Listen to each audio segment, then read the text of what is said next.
Welcome to Spark STEM Scholars. Hey everyone!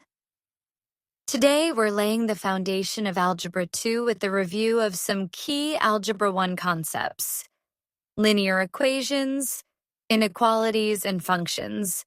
Let's get started. Let's kick off with linear equations.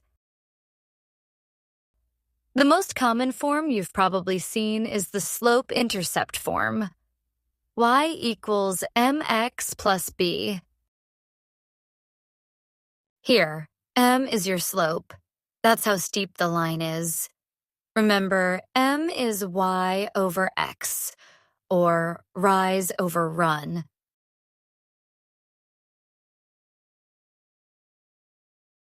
B is the y-intercept, where the line crosses the y-axis, or when x equals 0. X is your input and y is your output. So that's the linear form. But we also have other forms. The point-slope form is y minus y of 1 equals to m times x minus x of 1. This form is great when you know a point and a slope. The standard form is ax plus by equals c. Just make sure a and b aren't both 0.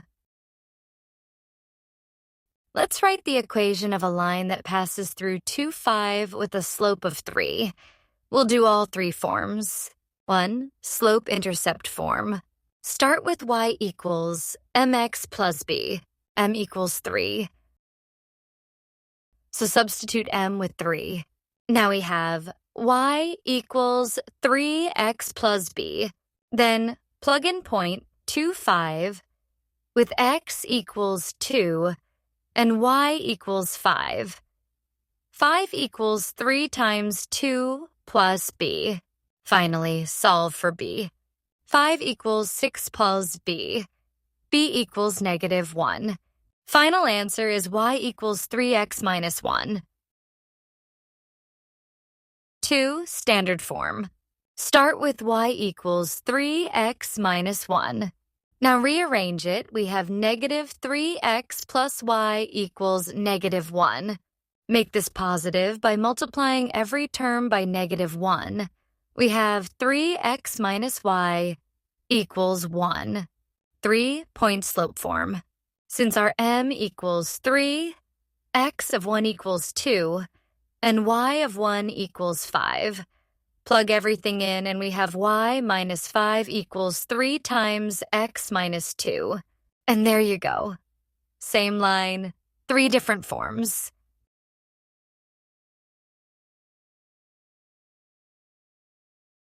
Let's make it real and do a word problem. Suppose you see a Planet Fitness ad, $25 sign-up fee and $15 per month. You've got a $400 budget. How many months can you work out? Our y is our budget, which is $400. X is the number of months you can work out. Let's write our general equation first. Y equals 15x plus 25.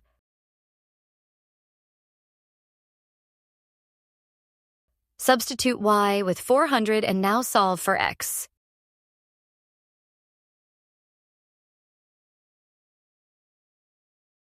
Subtract both sides by 25 and then divide both sides by 15.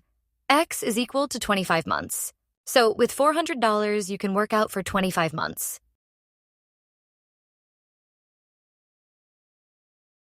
Now on to inequalities. They're like linear equations, but with a twist. Instead of equal signs, they have less than or equal to, greater than or equal to, less than, and greater than signs. Let's draw some graphs. On graphs, use a solid line for less than or equal to sign or greater than or equal to sign. Use a dotted line for less than or greater than signs. If the sign is less than or equal to y, then the answers, which I will shade in, have to be below the line. If the sign is greater than or equal to y, then the answers have to be above the line. The same logic goes for less than sign and greater sign.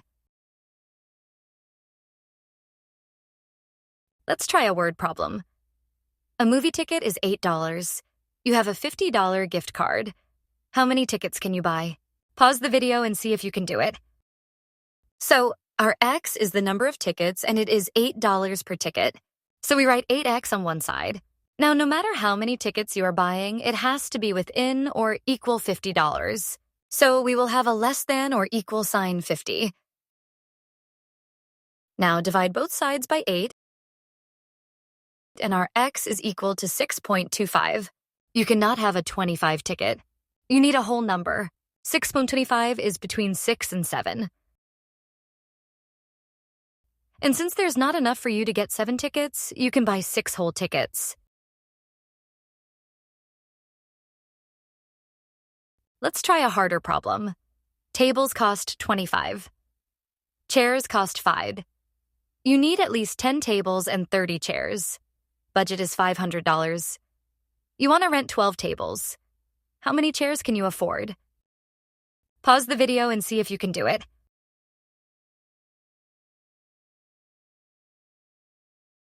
Our variables are t equals to tables and c equals to chairs.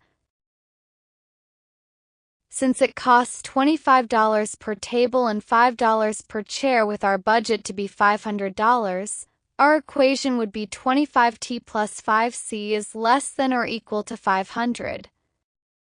Problem states that you need at least 10 tables and 30 chairs, so let's write that out mathematically. T is greater than or equal to 10 and C is greater than or equal to 30. You want to rent 12 tables, so we plug in T equals 20.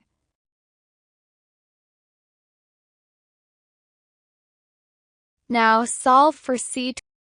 25 times 12 equals 300.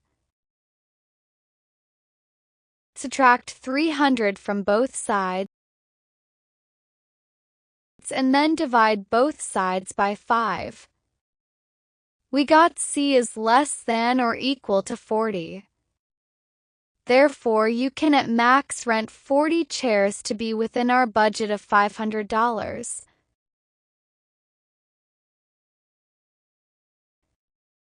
Finally, functions. Function is a special relation. Every input has exactly one output. You'll see functions written as f of x, like f of x equals x squared or f of x equals sine of x. You can use the vertical line test to check if a graph is a function. If a vertical line touches the graph more than once, it's not a function. Let's look at some practice equations. Pause the video and determine if these are these functions. Let's draw an imaginary vertical line and go through each draw.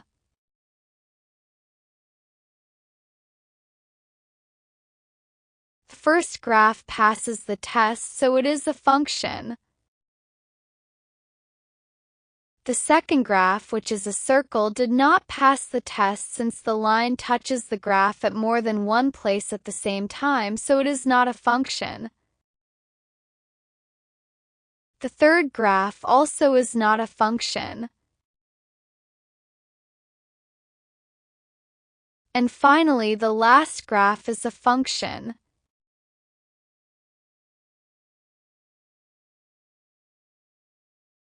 Great work today!